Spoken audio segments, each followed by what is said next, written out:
அதே சமயத்தில் பரிசுத்த ஆவியானவர் இயேசுவை அபிஷேகம் பண்ணி இருக்கிறார். தேவன் இயேசுவை பரிசுத்த ஆவியினாலும் வல்லமையினாலும் அபிஷேகம் பண்ணி இருப்பதால் இயேசு கிறிஸ்து நன்மை செய்கிறவராகவும் பிசாசின் பிடியில் அகப்பட்ட யாவரையும் விடுவிக்கிறவராயும் சுற்றி திரிகிறார். இயேசு நன்மை செய்ய, ரட்சிக்க, சுகமாக்க சுற்றி திரிகிறார். பிசாசு ஒருத்தனை கெடுக்க, நரகத்துக்கு இழுத்து போக சுற்றி திரிகிறார்.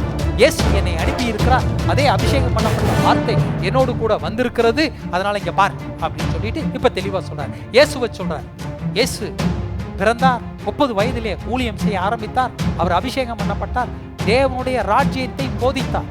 ஒருவரும் கெட்டு போகக்கூடாது, எல்லாரும் மனம் திரும்ப வேண்டும் என்று தன்னைத்தானே அர்ப்பணித்தார். சத்துனுடைய தலையை நசுக்கிறார். பிசாசுடைய வல்லமைகளை அவர் முறித்து போட்டார். உன் பாவத்தை என் பாவத்தை சிலுவையிலே சுமந்து அவர் தீர்த்து விட்டார். சிலுவையிலே அவர் எல்லாரையும் ஒன்றாக்கி விட்டார்.